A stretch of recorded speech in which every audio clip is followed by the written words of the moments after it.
బైర్లుటి నుండి 3 కిలోమీటర్ల దూరం నడిస్తే నాగలూటి చెంచుగూడెం దగ్గర ఉన్న నాగలూటి వీరభద్ర స్వామి ఆలయాన్ని చేరతాం. నల్లమలలో నాగలూటి గుడి శ్రీశైల ముఖద్వారంగా ప్రసిద్ధి చెందింది. శివుని గణాలలో ప్రథముడైన వీరభద్రుడు క్షేత్రపాలకుడు. దట్టమైన నల్లమల్ల అడవిలో, ముఖ్యంగా క్రూర మృగాలు సంచరించే ప్రాంతంలో పాదయాత్ర చేస్తూ శ్రీశైలానికి చేరుకోవాలనే భక్తులు మార్గం మధ్యలో ఎటువంటి ఇబ్బందులు ఎదురవ్వకుండా క్షేమంగా యాత్ర సాగాలని, తమకు రక్షకుడుగా వీరభద్ర స్వామి నిలవాలని నాగాలూటిలోని వీరభద్ర స్వామికి పూజలు చేసి తమ పాదయాత్రను కొనసాగిస్తారు. మహాశివరాత్రికి మన తెలుగు ప్రజలు లక్షలాదిగా శ్రీశైలానికి తరలివస్తారు. అలాగే ఉగాది ఉత్సవాలకు కర్ణాటక, మహారాష్ట్రకు చెందిన భక్తులు లక్షలాదిగా తరలి వస్తారు. వీరు అమ్మవారిని తమ ఇంటి ఆడపడుచుగా మల్లికార్జున స్వామిని అల్లుడుగా భావించి పుట్టింటి నుండి సారి తీసుకురావటం 16వ శతాబ్దం నుండి కన్నడ భక్తులు కొనసాగిస్తున్న ఆచారం. ఛత్రపతి శివాజీ ఈ మార్గం గుండా ప్రయాణించి శ్రీశైలం చేరారని, అమ్మవారు ఖడ్గాన్ని బహుమతిగా ఇచ్చిందని, శివాజీ శత్రువులతో చేసిన వివిధ యుద్ధాలలో విజేతగా నిలిచాడని మరాఠా భక్తుల విశ్వాసం. వీరు నాగలూటి వీరభద్ర స్వామిని తమ ఆరాధ్య దైవంగా భావిస్తారు.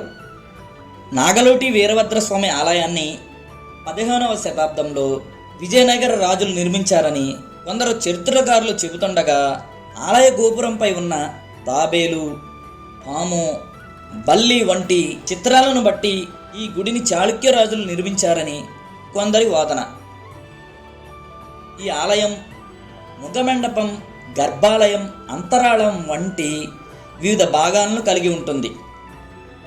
గర్భాలయంలో 7 అడుగుల ఎత్తున ఉన్న వీరభద్రుడు కుడి చేతిలో ఖడ్గాన్ని, ఎడమ చేతిలో క్రిందికి వేలాడుతున్న డాలును కలిగి ఉంటారు.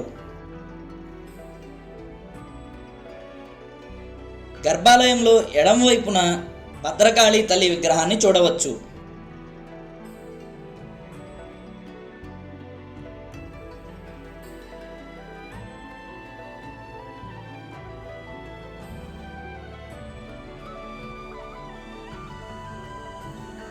ఆలయానికి తూర్పు వైపున శిథిలావస్థలో ఉన్న రాజగోపురం, దానికి ముందు 18 స్తంభాల మండపం ఉంది. నంది అమ్మ చాలా పెద్ద నంది కాదు, చాలా పెద్ద నంది, చాలా అందంగా ఉంది అది. కార్తీక్ ఎంత పెద్ద నందో, చాలా బాగుంది కదా, చాలా పెద్ద నంది. అన్నీ పగలు తెప్పేశారు, అన్నీ పగిలి కొడతామేలే. నందులు మరి ఎందుకని ఎక్కువ పగిలిపోయి ఉంటాయి ఎక్కడ చూసినా కానీ.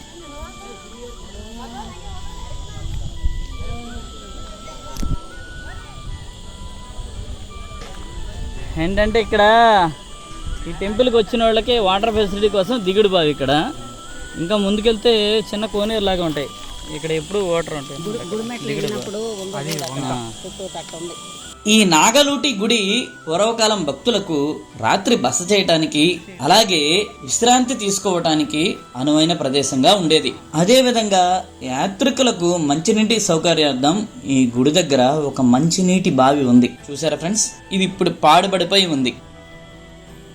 ఈ వీరభద్ర స్వామి గుడికి ఒక జంగం దేవర ఆత్మకూరు నుండి వారానికి 2 సార్లు వచ్చి పూజలు చేసి పోతుంటారట. ఇది 1830వ సంవత్సరంలో ఉన్న పరిస్థితి. ఏనుగుల వీరస్వామి గారు కూడా 1830 జూన్ 15వ తేదీన ఇక్కడ మధ్యాహ్నం భోజనం చేసుకుని పిచ్చరువుకి 2 గంటలకు బయలుదేరారు.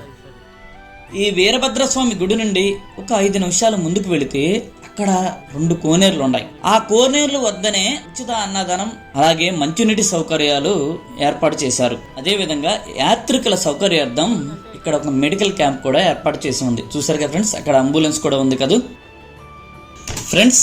అందరూ ఇక్కడ భోంచేసి ఇక అసలైన అంటే ఈ వెంకటాపురం టు శ్రీశైలం నడక యాత్రలో మొట్టమొదటి అసలైన నడక యాత్రను, అంటే కొంచెం డిఫికల్ట్ అయిన నడక యాత్రను ఇక్కడ నుంచి ప్రారంభించబోతున్నాం.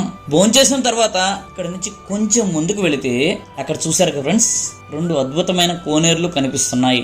అవి సహజంగా ఏర్పడినవి, అంటే భూమి క్రింద నుంచి నీళ్లు పైకి ఉబికి వస్తాయి కాబట్టి చాలా స్వచ్ఛంగా ఉంటాయి. నేను ఫస్ట్ చూసినప్పుడు ఈ కొండల్లో ఇలాంటి కోనేరును చూసి ఆశ్చర్యపోయాను. ఇది నిజంగా యాత్రికుల సౌకర్యం కోసం దేవుడు కల్పించిన ఒక అద్భుతమే అని నమ్మవచ్చేమో. వాటర్ మాత్రం చాలా స్వచ్ఛంగా టేస్టీగా ఉంటాయి కాబట్టి మీ అందరూ వాటర్ తాగి ఈ వాటర్ బాటిల్లో ఫిల్ చేసుకుని ఇక కష్టమైన మెట్లను ఎక్కడం మొదలు పెట్టండి ఫ్రెండ్స్. ప్రస్తుతం అయితే ఈ రెండు కోనేరులలో ఒక దాన్ని అయితే మంచినీటికి, ఇంకో కోనేరును వంటలకు ప్లస్ పాత్రలు క్లీన్ చేయడానికి ఉపయోగిస్తున్నారు. మనకి ఇక్కడే మంచినీరు లభిస్తాయి. దీని తరువాత అంటే ఇక్కడ నుండి 8 కిలోమీటర్ల దూరంలో ఉన్న దామర్లకుంట వరకు మనకు మంచినీరు లభించదు. కాబట్టి మీ దగ్గర ఉన్న వాటర్ బాటిల్స్ అన్ని ఫుల్ చేసుకోండి. చూశారుగా ఫ్రెండ్స్, ఈ మెట్లే నాగలూటి మెట్లు. తమ నడక యాత్ర సాఫీగా ఏ ఆటంకం లేకుండా సాగాలని మొక్కి కొబ్బరికాయ కొట్టి మెట్ల మీద నడవడం ప్రారంభిస్తారు. బాటిల్ పడతలా ఫ్రెండ్స్, నేను ఇప్పటి వరకు మీకు చెప్పిన ఈ విషయాలనే కాకుండా శ్రీశైలం గుడికి సంబంధించి ఇంకెన్నో వింతలను విశేషాలను శ్రీశైలం పాదయాత్ర 2025 అనే వీడియోలో వివరించాను. ఆ వీడియో లింక్ను డిస్క్రిప్షన్లో ఇస్తాను. ఆ వీడియో చూసి పూర్వం శ్రీశైలానికి సంబంధించిన ఈ విషయాలన్నిటినీ తెలుసుకోండి. Thank you friends, thank you for watching. ఈ వీడియో మీకు నచ్చినట్లయితే లైక్ చేయండి, షేర్ చేయండి, సబ్స్క్రైబ్ చేయండి. మళ్ళీ మనం నెక్స్ట్ వీడియోలో కలుద్దాం. అంతవరకు సెలవు.